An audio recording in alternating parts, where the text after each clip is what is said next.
The main Devourer fleet arrived at the edge of the sanctuary system like a mechanical plague. 500 ships, each one larger than anything the galaxy had ever built. They moved in perfect formation, their geometric hulls reflecting the light of distant stars. General Kang Soo-jin stood on the bridge of the Incheon's Hammer, humanity's largest warship. Around her, displays showed the positions of both Allied and enemy forces. The combined galactic fleet represented thousands of ships and millions of years of technological development, all of it now under human command. Final fleet positions confirmed, reported Admiral Ro Minwoo. All alien forces are in supporting positions as ordered. The change in the galactic fleet's arrangement would have shocked observers from just days before. The elegant alien vessels had arranged themselves around crude-looking human ships, following human tactical doctrine instead of their own sophisticated strategies.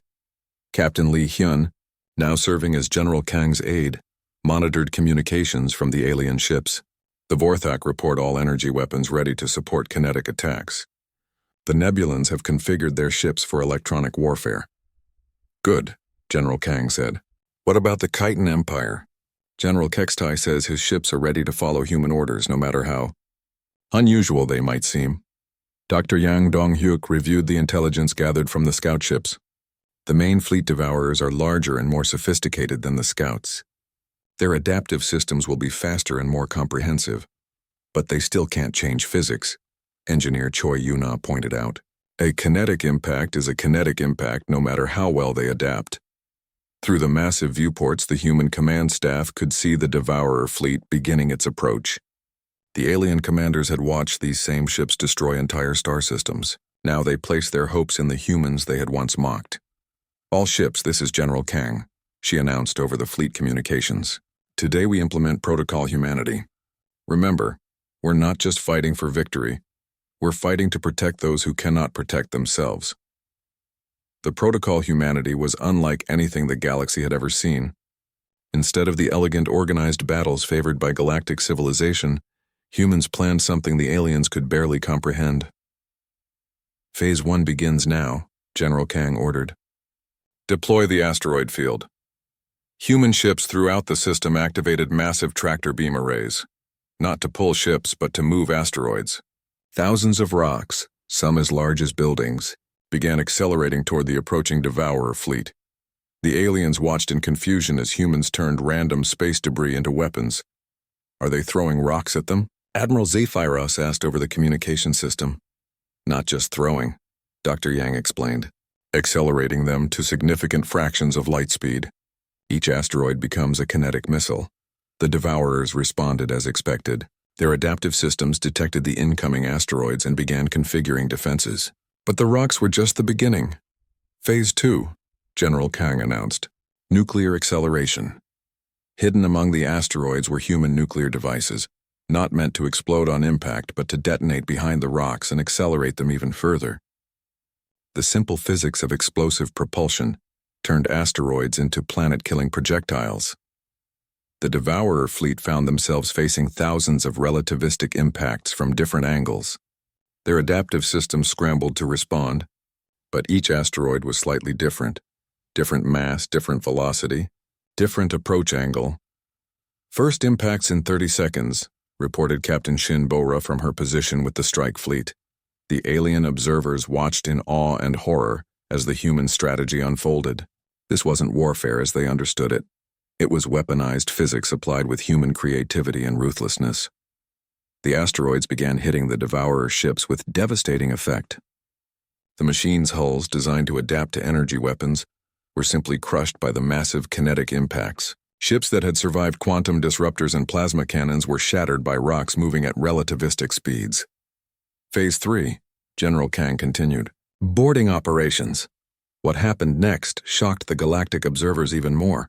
As the Devourer ships struggled to recover from the asteroid bombardment, human ships moved in close, not to fire energy weapons, but to ram the damaged vessels.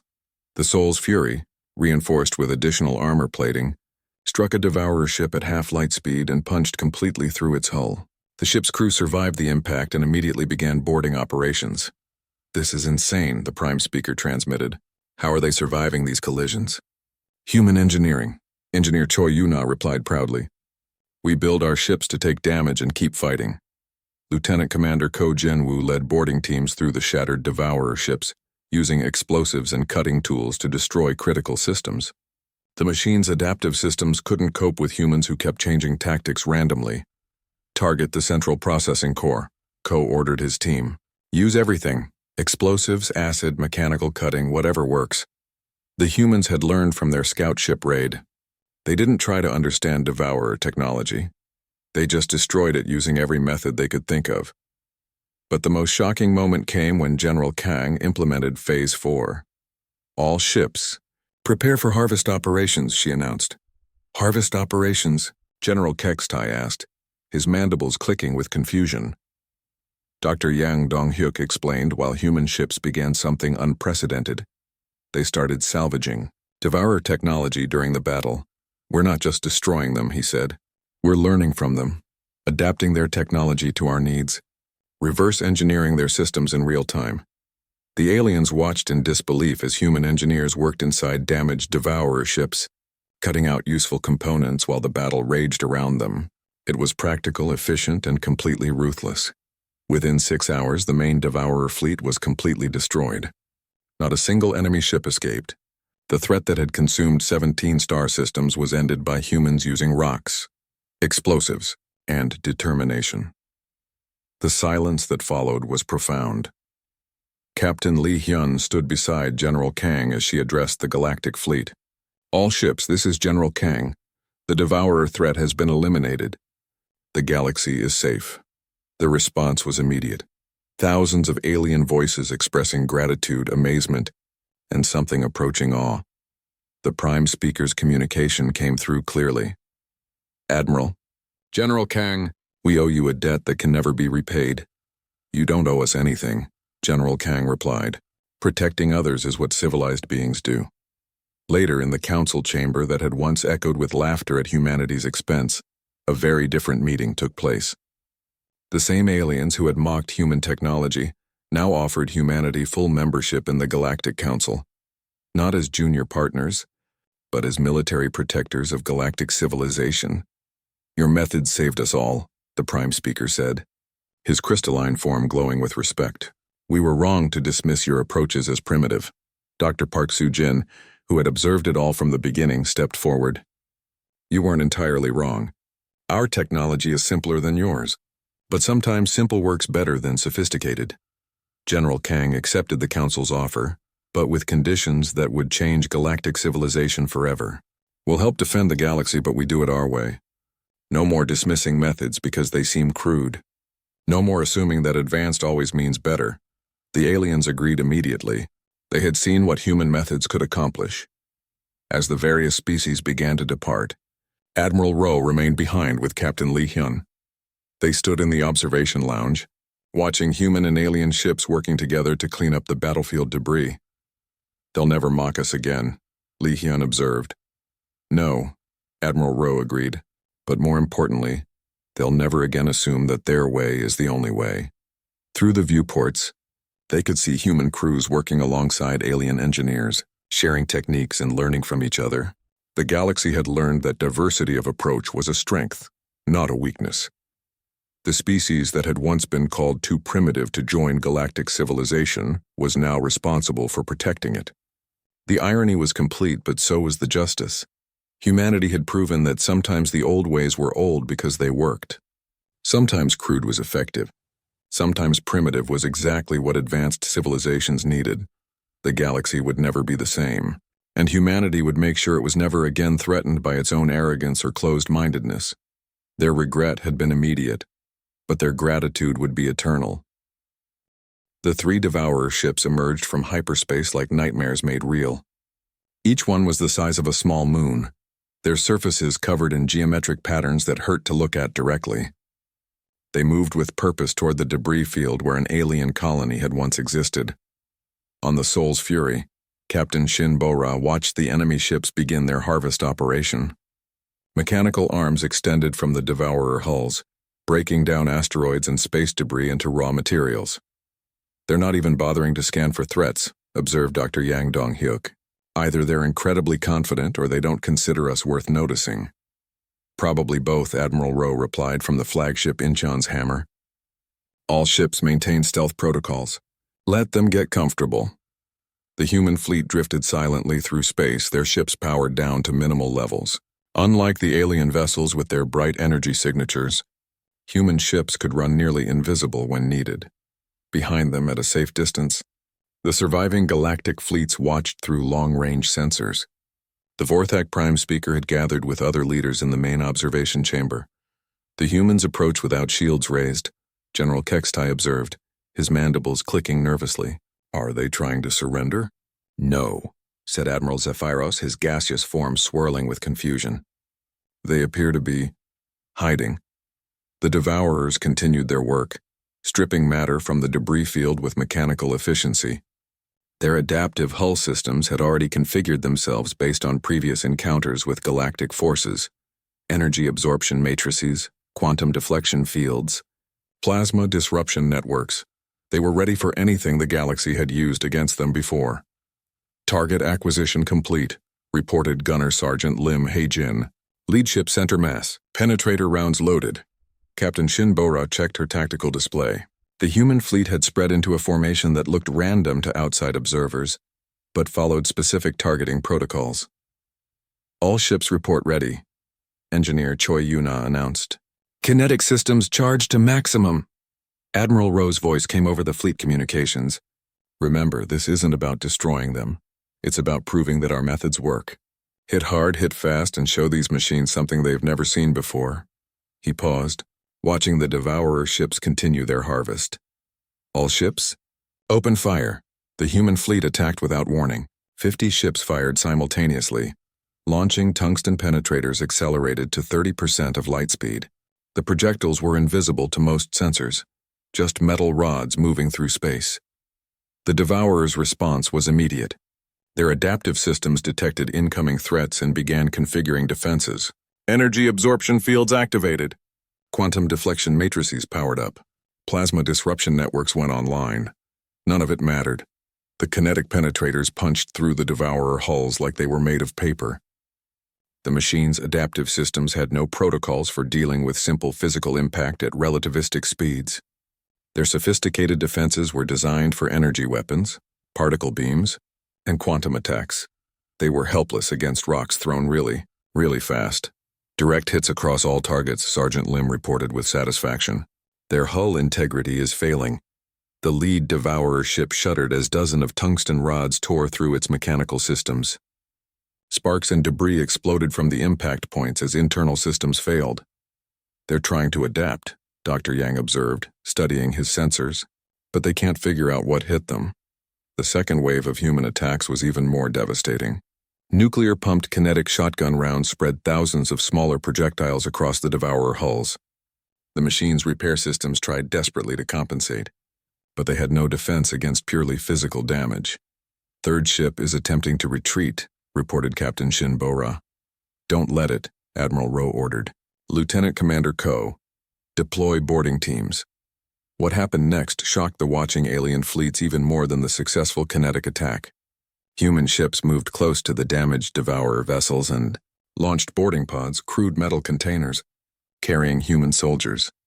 The alien observers watched in disbelief as humans in armored suits cut through Devourer hulls with simple tools and explosives. They're boarding the ships, the Prime Speaker said, his crystalline form flickering with amazement. How are they surviving inside those vessels? Lieutenant Commander Ko Jin-woo led the boarding team into the damaged Devourer ship. The interior was a maze of mechanical systems and adaptive technologies, but the humans moved through it with practiced efficiency. Plant the charges here, Ko ordered, indicating key structural points. We need intelligence before this thing self-destructs. The human soldiers worked quickly, using basic explosives and cutting tools to disable Devourer systems. When the machines tried to adapt to their intrusion, the humans simply switched tactics, from cutting to blasting, from electronics to mechanical force. Data core located, reported Sergeant Park Ji-won, downloading what we can. The Devourer's adaptive systems couldn't cope with opponents who kept changing methods randomly. Every time the machines began to counter one approach, the humans switched to something completely different. Within 4 minutes, All 3 Devourer ships were either destroyed or crippled beyond repair. The human fleet regrouped, having taken minimal damage from an enemy that had devastated galactic forces. The silence from the alien observers was deafening.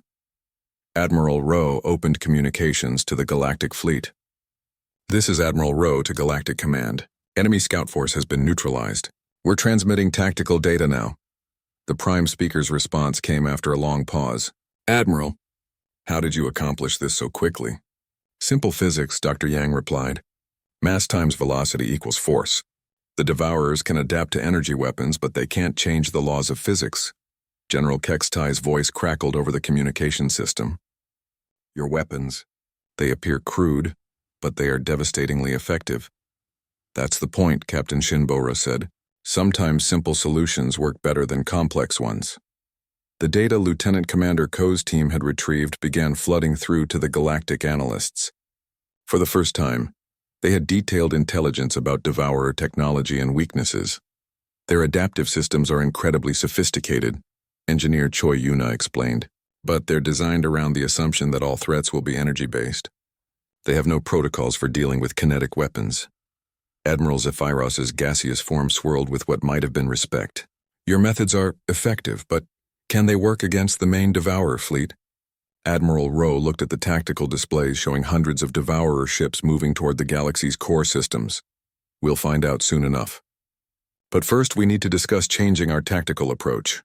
The Prime Speaker's glow brightened with sudden hope. "What do you propose?" "Put us in charge," Admiral Rowe said simply. "Your energy weapons and our kinetic systems working together, but we do it our way." The silence that followed was different from before. It wasn't dismissive or mocking. It was the silence of beings who had just watched their fundamental assumptions about warfare get shattered by creatures they had considered primitive. "What would you need?" the Prime Speaker asked finally. Admiral Rowe smiled grimly. "Just stay out of our way and be ready to follow orders. You're about to learn what human warfare really looks like." The galaxy that had mocked humanity's crude methods was about to discover that sometimes primitive meant practical, and practical meant deadly. The first battle against the Devourers was a disaster that shook the galaxy to its core. The combined galactic fleet had been magnificent, 3,000 ships, representing the finest technology of dozens of species. Energy weapons that could vaporize planets, shields that could stop stellar radiation, ships that moved faster than light itself. It should have been enough to stop any enemy. The Devourers destroyed them in 6 hours. Now in the Sanctuary system, the survivors gathered for what many believed would be the galaxy's last stand. The massive space station orbiting Sanctuary Prime held the scattered remnants of galactic civilization. Refugee fleets, desperate military commanders, and leaders who no longer knew what to do. Admiral Ro Min-woo stood on the observation deck of the human ship Soul's Fury, watching the alien fleets prepare their defenses. Beside him, Captain Shinbora reviewed the technical specifications of their experimental weapons. The Vorthak lost 60% of their fleet, Captain Shin reported. The Nebulans lost even more. Only the fastest ships escaped. Dr. Yang Donghyuk joined them, carrying datapads filled with analysis from the battle. The Devourer's adaptation speed is incredible. Energy weapons work for exactly 1 shot, then become useless. Their hull plating reorganizes itself to counter whatever hits it. Engineer Choi Yuna looked up from her workstation. It's elegant, actually. They don't just absorb damage, they learn from it. Each attack makes them stronger against that type of weapon. Through the massive windows, they could see the alien preparations. The remaining galactic fleets arranged themselves in defensive formations, their ships gleaming with advanced technology. But there was something different about them now, a desperate edge that hadn't been there before. "They're scared," observed Lieutenant Commander Ko Jin-woo. "Good. Scared people make fewer stupid mistakes." The human fleet was small compared to the alien forces, only 50 ships. But these ships looked different from anything else in the system. Where alien vessels were smooth and elegant, human ships were angular and brutal. They bristled with strange weapons and thick armor plating. Admiral Rowe received a communication from the Galactic Council. The Prime Speaker's image appeared on the main screen, his crystalline form dimmer than usual. "Admiral Rowe, we would welcome any assistance humanity can provide. The change in tone was remarkable. 3 months ago, the same being had dismissed humanity as primitive children. Now he was asking for help. "What do you need from us?" Admiral Rowe asked. "Your ships, your weapons, anything that might help. The Devourers will arrive in 12 hours. Dr. Yang Dong-hyuk stepped forward. "We'll need to explain our tactical approach. It's very different from yours." The briefing took place in the main council chamber, but the atmosphere was completely changed from humanity's first visit. The aliens listened with desperate attention as Dr. Yang presented their analysis. "The Devourers adapt to energy-based attacks," he explained. "Every species in the galaxy uses some form of energy manipulation. Plasma, quantum fields, particle beams. The machines learn to counter these quickly." "What are you suggesting?" asked General Kextai. His clicking had become more nervous, less confident. "Kinetic weapons," Engineer Choi Yuna said. "Physical projectiles moving at high speed. No energy fields, no quantum manipulation. Just mass times velocity." The chamber fell silent. Admiral Zephyros's gaseous form swirled with confusion. "You mean bullets? Metal projectiles?" "Essentially, yes, but accelerated to incredible speeds using magnetic launchers." The thermal collective representative's flames flickered, with what might have been disbelief. Such primitive methods could never penetrate advanced armor. Captain Shinbora activated a holographic display. "Actually, kinetic energy increases with the square of velocity. A tungsten rod moving at 30% of light speed carries more destructive force than most energy weapons." The aliens looked skeptical, but they were desperate enough to listen. "There's more," Dr. Yang continued. "The Devourers' adaptive systems are designed for energy-based threats. Their hull reorganization protocols don't account for simple physical impact." Lieutenant Commander Ko Jin-woo added, "We've also developed boarding tactics, physical infiltration instead of energy-based assault." The Prime Speaker's glow flickered uncertainly. "You propose to board Devourer ships? That seems incredibly dangerous." "Everything's dangerous now," Admiral Rowe said. "The question is whether you want to try something new or keep failing with the same methods." The debate continued for hours. Some aliens argued that humanity's approach was too primitive, too risky. Others pointed out that their advanced methods had already failed spectacularly. Finally, the Nebulan Admiral Zephyros spoke. "What do you need from us?" "Just don't interfere," Admiral Rowe said. "Let us engage the Devourers first. If we fail, you can try your methods again." The agreement was reluctant, but the aliens had few options left. As the human fleet prepared for battle, the aliens watched with mixtures of hope and doubt. The human ships moved into position near the system's edge, where the Devourers would arrive. Captain Shin Bo-ra stood on the bridge of Soul's Fury, watching her crew prepare their weapons. Gunner Sergeant Lim Hae-jin was calibrating the kinetic launchers, weapons that looked crude compared to alien energy arrays. "Tungsten penetrators loaded and ready," Sergeant Lim reported. "Magnetic coils charged to maximum." Engineer Choi Yuna monitored the ship's systems. Unlike alien vessels, the Soul's Fury didn't rely on energy shields. Instead, thick plates of composite armor protected the ship's vital systems. "All stations report ready," she announced. Dr. Yang Dong-hyuk watched the long-range sensors. Devourer fleet detected. 3 ships scout formation. They'll be in range in 30 minutes. The alien fleets waited behind them, ready to observe humanity's first real test in galactic warfare. Many expected to watch the humans die quickly, proving that primitive methods had no place in modern combat. Admiral Rowe opened communications to all human ships. "This is it, people. Remember, we're not just fighting for ourselves. We're fighting for everyone who's ever been called primitive, everyone who's been told their methods are wrong, everyone who's been dismissed as inferior." He paused, looking at the tactical display showing 3 massive Devourer ships approaching. "Today, we show the galaxy that sometimes the old ways work best. All ships prepare for kinetic engagement." The human fleet waited in the darkness, their crude-looking weapons charged and ready. Behind them, the most advanced civilizations in the galaxy watched nervously, hoping that primitive humans could accomplish what their sophisticated technology could not. In a few minutes, they would have their answer. 3 months had passed since humanity's rejection by the Galactic Council. During that time, the galaxy had changed. Fear now filled the corridors where arrogance once ruled. The emergency session of the Galactic Council was unlike any in recorded history. The great chamber buzzed with panic instead of the usual calm deliberation. The Vorthak Prime Speaker's crystalline form flickered with nervous energy, while Nebulan delegates swirled in agitated patterns that hurt to watch. Admiral Ro Minwoo stood in the human observation area, watching the chaos below. He had arrived from Earth just 2 days ago with new orders and new information. Beside him, Captain Lee Hyun briefed him on everything that had happened. They call them the Devourers, Lee Hyun explained quietly. Machine intelligence, origin unknown.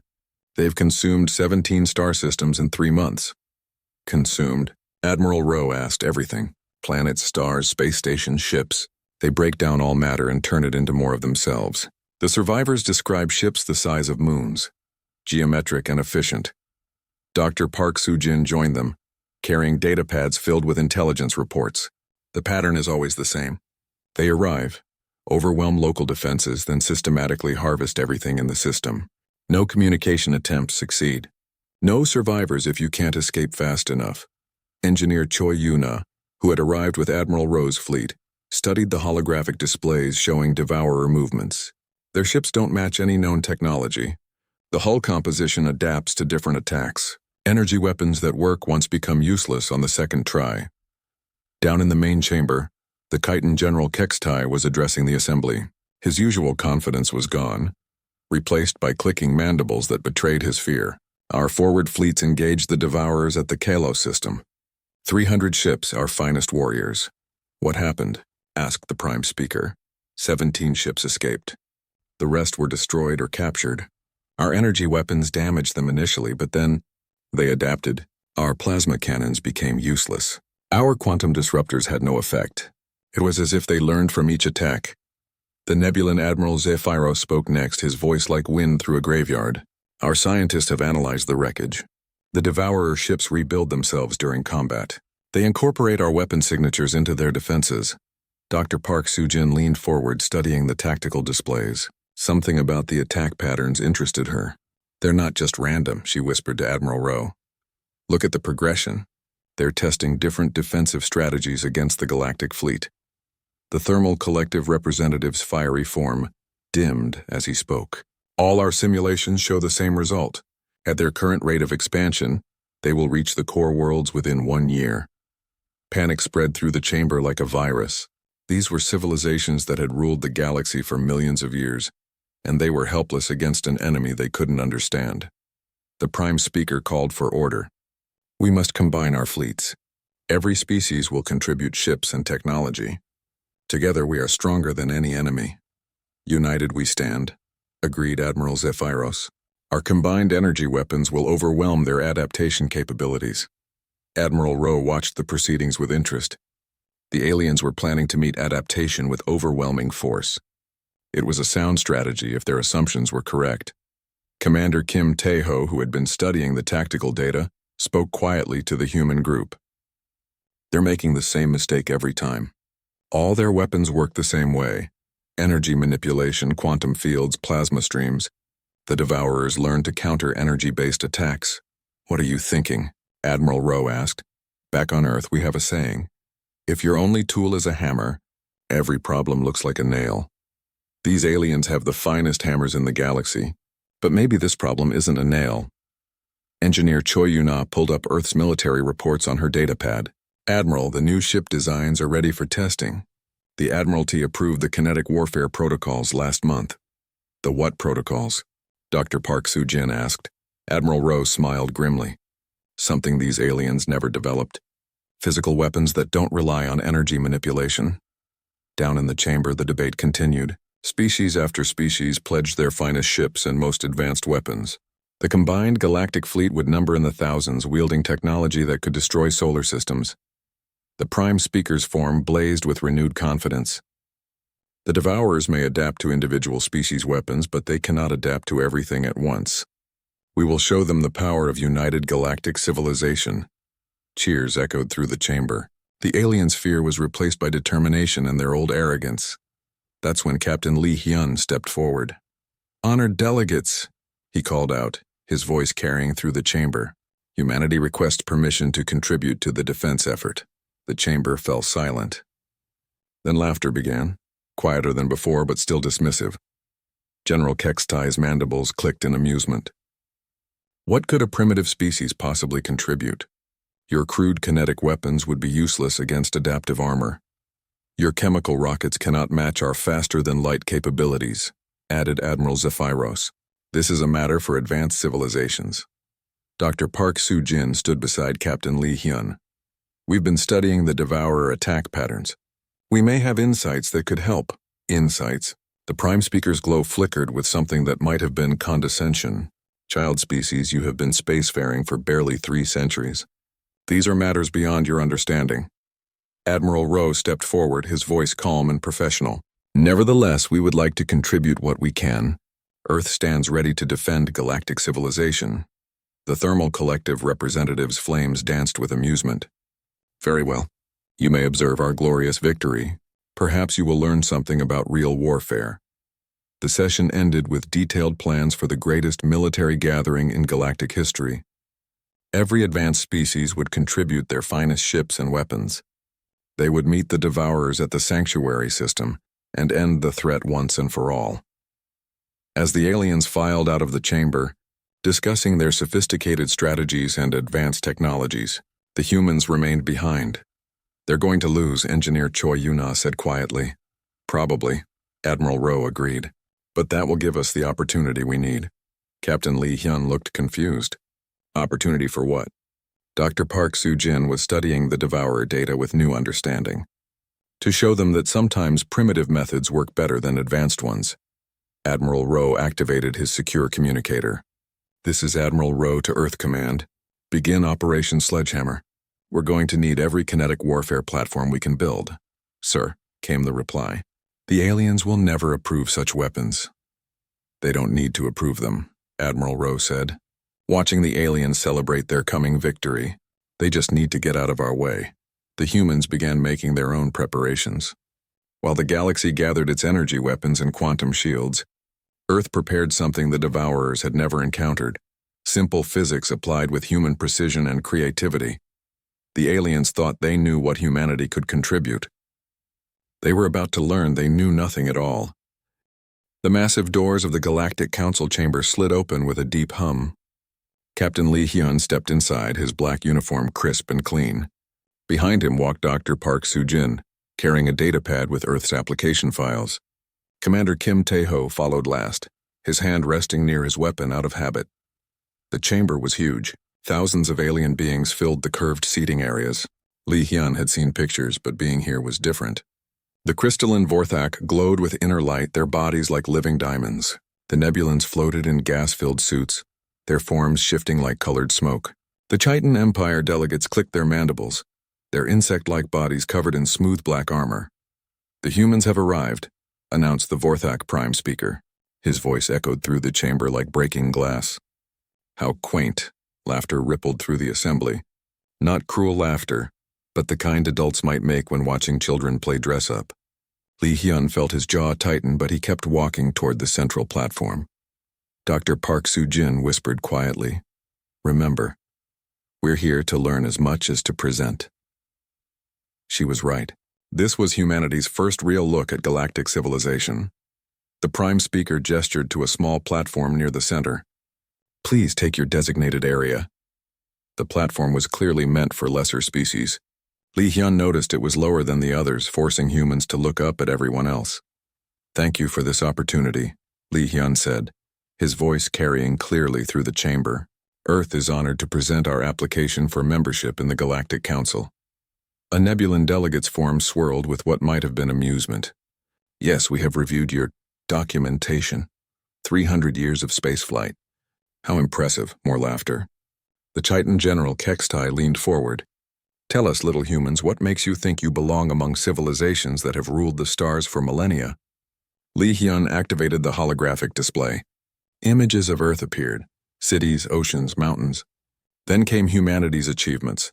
The first moon landing, space stations, Mars colonies, the generation ships that had carried humans to nearby star systems. "We offer diversity," Lee Hyun said. "New perspectives. Different approaches to problems. Different approaches." The Prime Speaker's laughter was like crystal chimes. "Your weapons are kinetic projectiles. You use chemical rockets. You still fight wars with metal bullets. Dr. Park Soo-jin stepped forward. Our history has taught us that sometimes simple solutions work best. Simple? A delegate from the Thermal Collective spoke, his voice crackling like fire. Your technology is primitive. We mastered energy manipulation when your species was discovering fire. Commander Kim Tae-ho watched the aliens carefully.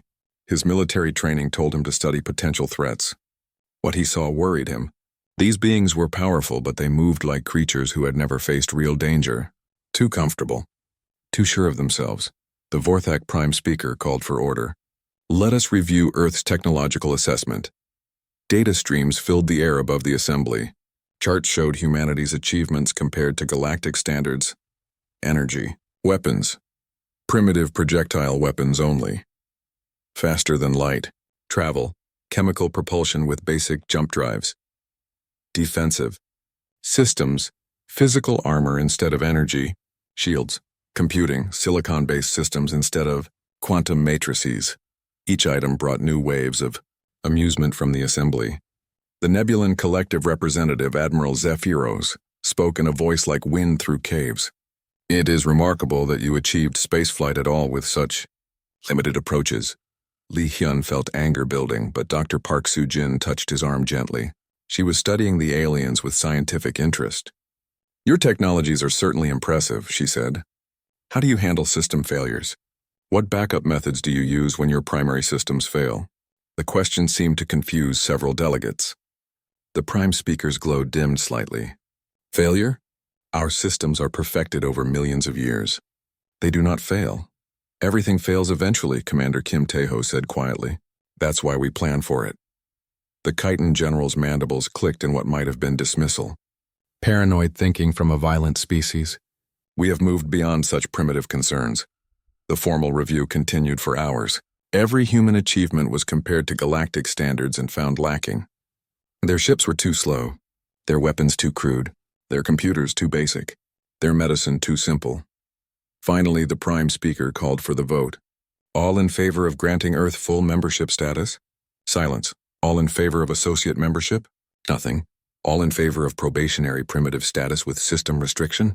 Thousands of appendages, tentacles, and glowing forms indicated approval. The motion passes. Earth is granted probationary primitive status. Humanity is restricted to their home system and granted observer privileges only. Lee Hyun bowed formally. We thank the Council for this opportunity. We will prove worthy of your consideration. As the human delegation was escorted to their quarters, Dr. Park Soo-jin made quiet observations.